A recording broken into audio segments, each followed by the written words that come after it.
ચાર ફિલ્મોના કલેક્શનની વાત કરવાની છે. ફાટીને રિલીઝ થઈ ગઈ છે. પહેલા દિવસનું કલેક્શન શું રહ્યું? ઉમરોનું એક અઠવાડિયું પૂરું થઈ ગયું છે. 8 દિવસનું ટોટલ કલેક્શન કેટલું આવ્યું? મોમ તને નહીં સમજાય 22મા દિવસનું કલેક્શન અને ટોટલ કેટલું છે? કાશી રાઘવના 29 દિવસ પૂરા થઈ ગયા છે, તો એની ગાડી ક્યાં ચડી છે એના ઉપર આપણે ચર્ચા કરવાની છે. સૌથી પહેલાં હું તમને મોમ તને નહીં સમજાયનું કહી દઉં. જો એનું 22મા દિવસે 1 લાખ રૂપિયા આવ્યું છે, ટોટલ એક ફિલ્મનું કલેક્શન 2 કરોડ અને 88 લાખ થઈ ગયું છે. અને કાશી રાઘવનું 29મા દિવસનું કલેક્શન 1 લાખ આવ્યું છે, ટોટલ 1 કરોડ અને 30 લાખ રૂપિયા કલેક્શન થઈ ગયું છે. આ બે ફિલ્મો એવી હતી કે જેના કલેક્શન વિશે આપણે તો હું ખુદ મેકરે નહીં વિચાર્યું કે એટલું કલેક્શન આ ફિલ્મ લઈને આપશે. એટલે આ બે ફિલ્મો જાન્યુઆરી મહિનાની સફળ ફિલ્મો કહી શકાય.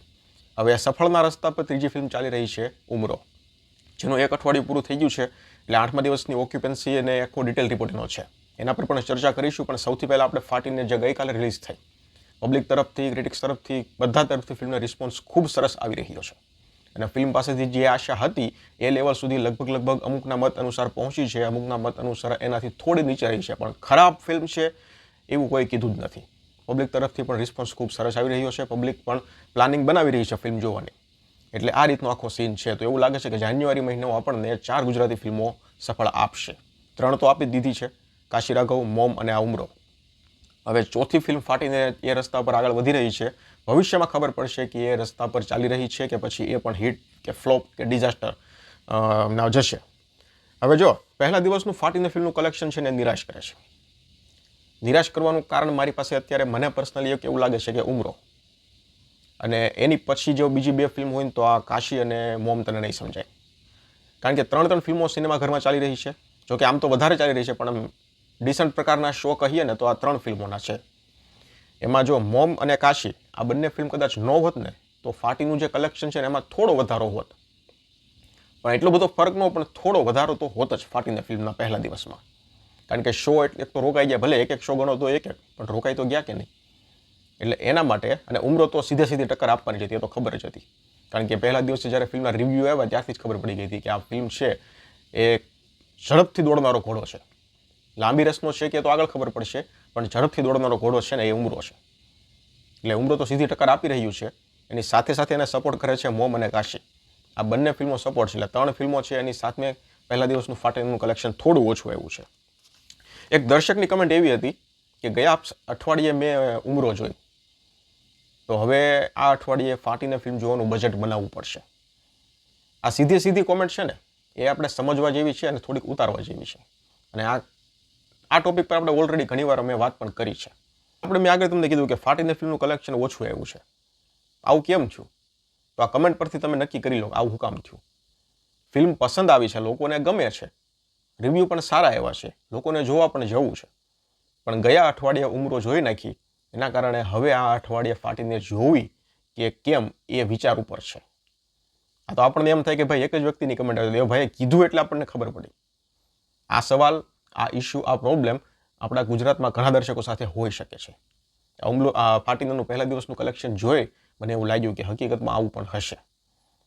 એટલે ઉમરો જોઈ લીધી ગયા અઠવાડિયે. હવે આ અઠવાડિયે તરત જ ફાટીને આવી, એના માટે દર્શકો થોડાક એડજસ્ટમાં છે કે જશું, ભવિષ્યમાં સેટિંગ આવશે તો જશું, એ રીતનું છે.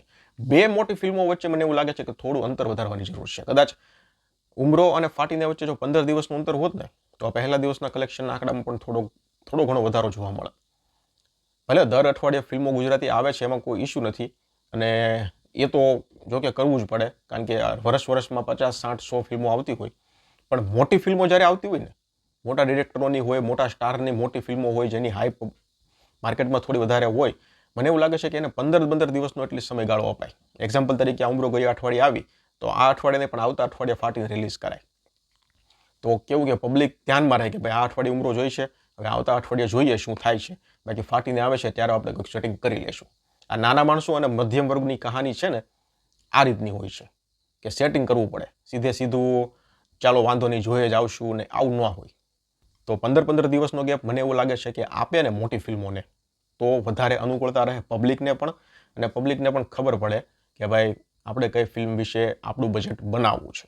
આ વસ્તુ મને લાગી એટલે મેં કીધી. પહેલા દિવસનું ફાટીનું ફક્ત 8 લાખ રૂપિયા કલેક્શન છે, જે તદંતર નિરાશ કરે છે. ઉમરોની ઓક્યુપન્સી 19.14% રહી, મોર્નિંગ શોમાં 5 હતી, આફ્ટરનૂન શોમાં 19.30, ઇવનિંગ શોમાં 18.57 અને નાઇટ શોની ઓક્યુપન્સી 33% હતી. શુક્રવારની નાઇટ શોની ઓક્યુપન્સી 33% જોઈ અને શનિવારની નાઇટ શોની ઓક્યુપન્સી કેટલી હશે એ વિચારવાની વાત છે. અને એના પછી પણ રવિવારની ઇવનિંગ શોની કેટલી હશે એ પણ વિચારવાની વાત છે. ખૂબ સરસ આંકડો આવશે, તમે જોજો.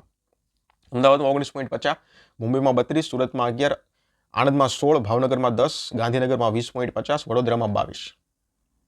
મને એવા ન્યૂઝ મળ્યા છે કે ઉમરો ફિલ્મ યુકેમાં શૂટ થઈ ને તો યુકે સરકાર તરફથી પણ ફિલ્મને સબસિડી મળે છે. તો કેટલી મળે છે, શું આખી ડિટેલ છે, હજી કોઈ મારી પાસે રિપોર્ટ અપડેટ નથી આવ્યા, પણ મને ભાવિકભાઈ કીધું છે કે ભાવિકભાઈ સંઘવી, મેં તમને આગળના એક વિડીયોમાં વાત કરી હતી, અને ભાવિકભાઈ સંઘવી કોણ છે તમને બધાને લગભગ ખબર જ હશે, અને ઇન્ડસ્ટ્રીના બધા જ લોકો એમને ઓળખે છે, એના રિવ્યૂ છે એને ધ્યાનમાં પણ લેવાય છે. એટલે એણે મને ભાવિકભાઈ એવું કીધું કે ભાઈ યુકે ગવર્મેન્ટ તરફથી પણ ઉમરોને સબસિડી મળી છે, અને એમનું એવું પણ કહેવું છે કે ફિલ્મનું બજેટ મિનિમમ 5 કરોડ તો છે જ. કલેક્શનની વાત કરીએ તો ચોથા દિવસનું 30 લાખ હતું, પાંચમા દિવસનું 35 લાખ હતું, છઠ્ઠા દિવસનું 43 લાખ રૂપિયા હતું, સાતમા દિવસનું 37 અને આઠમા દિવસનું 28 લાખ. કલેક્શન પહેલા અઠવાડિયાનું બહુ સરસ રહ્યું. 3 કરોડ અને 35 લાખ રૂપિયા ઉમરોનું નેટ કલેક્શન થઈ ગયું છે. તો આ રિપોર્ટ હતો ઉમરોનો, ફાટીંદેનો, મોમ તને નહીં સમજાય અને કાશી રાઘવનો. અને બીજી વસ્તુ કે આ મેં તમને જે બજેટવાળી વાત કરી, બજેટવાળી કઈ તો કે આપણા ગુજરાતી જે મિડલ ક્લાસના લોકો છે અને એક અઠવાડિયે ફિલ્મ જોવાઈ ગઈ એટલે આવતા અઠવાડિયા માટે ફિલ્મ જોવા માટે બજેટ એડજસ્ટમેન્ટ કરવું જ પડે. અમારો અનુભવ પણ છે અને આ ભાઈની કમેન્ટ જોઈ એટલે હું આમાં ક્લિયર થઈ ગયો કે આ વસ્તુ હકીકતમાં છે જ. તમને શું લાગે છે આ ટોપિક પર કે બે મોટી ફિલ્મો વચ્ચે 15 દિવસનો મિનિમમ સમયગાળો તો આપવો જોઈએ કે નહીં? આ વિશે તમારો શું વિચાર છે મને કમેન્ટ સેક્શનમાં કહેજો. ધન્યવાદ.